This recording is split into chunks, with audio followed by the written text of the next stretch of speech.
Hello बच्चों, तो चलिए इस प्रश्न को पढ़ते हैं। यदि रेखा x बराबर a वक्र y बराबर 1+8/x² के x अक्ष के भाग तथा भुजों x बराबर 2, x बराबर 4 से परिबद्ध क्षेत्रफल को दो समान भागों में विभक्त करती है, तब a का मान है। तो यहाँ पर देखो, चारों विकल्पों में से हमें सही विकल्प बताना है क्या होगा।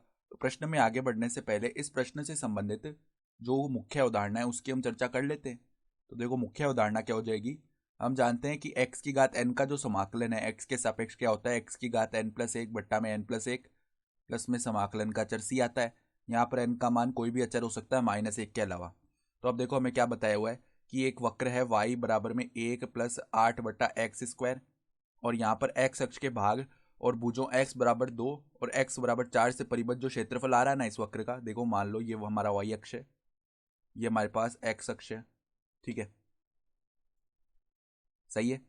और मान लो ये वक्र हमारा कुछ ऐसा आ रहा होगा, ठीक है, y बराबर 1+8/x², मान लो इस तरीके का ये वक्र है, ठीक है। और यहाँ पर मान लो ये भुजा है हमारा x बराबर 2 और x बराबर 4। तो ये दो सरल रेखाएं आने वाली, x बराबर 2 x बराबर 4, इस प्रकार की रेखाएं आएंगी। ये ऐसे देखो, ये आगे जाएगी, ऐसे ये भी इस प्रकार की आगे आएगी, ठीक है।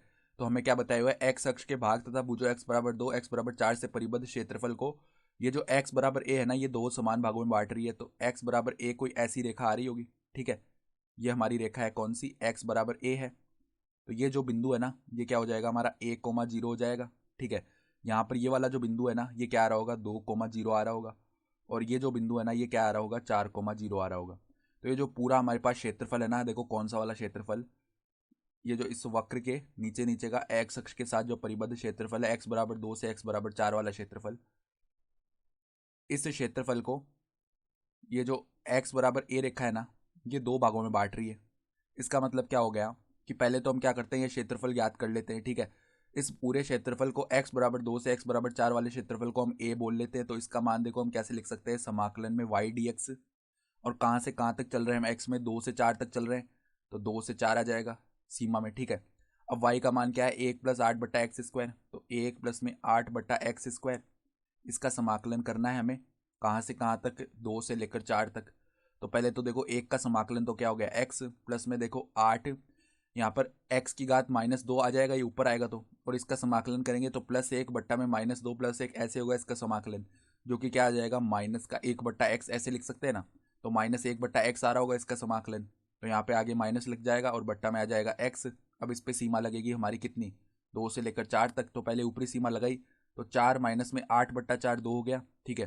फिर देखो माइनस में यहाँ पर अब निचली सीमा लगाई, तो 2 माइनस में 8/2 यानी कि 4 हो गया। तो ये तो देखो 2 बन जाएगा। फिर यहाँ पर माइनस में देखो 2 - 4 माइनस का 2 बनेगा, यानी कि ये क्षेत्रफल आ गया 2 + में 2 यानी कि 4 वर्ग इकाई आ गया, ठीक है। अब ये जो रेखा है ना, कौन सी वाली रेखा, ये x बराबर a, ये इस a क्षेत्रफल को दो बराबर भागों में बांट रही है। यानी कि हम क्या करेंगे, देखो हम 2,0 से 1,0 तक का जो क्षेत्रफल है वो ज्ञात करेंगे ना, तो वो क्या होगा, इस a का आधा आएगा। इसका मतलब तो यही हो गया, ठीक है। तो अगर हम a/2 लिखे ना, तो उसको हम किसके बराबर लिख सकते हैं, देखो समाकलन में y dx। तो हम देखो कहाँ से कहाँ तक जा रहे हैं, 1+8/x², ये है y का मान, और dx। और अब की बार देखो हम समाकलन कर रहे हैं, 2 से लेकर हम a तक जा रहे हैं ना, तो 2 से लेकर हम a तक जाएंगे, ठीक है।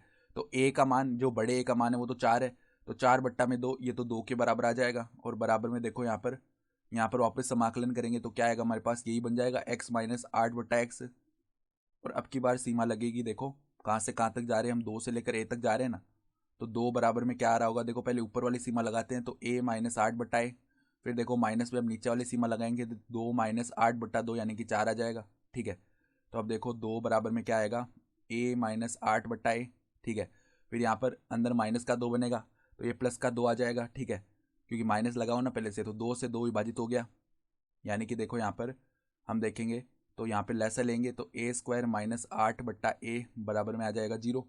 यानी कि यहाँ से a² का मान आएगा 8, ठीक है। तो a का मान हमारे पास में क्या बन जाएगा, देखो a का मान हमारे पास में बनेगा 2√2, यही आ सकता है a का मान, 2√2 बनेगा, ठीक है। तो अगर हम विकल्प देखेंगे ना, तो हमारा विकल्प बी जो है ना वो सही विकल्प आ रहा है, ठीक है। तो आशा करता हूँ कि आपको ये प्रश्न समझ में आया होगा। धन्यवाद।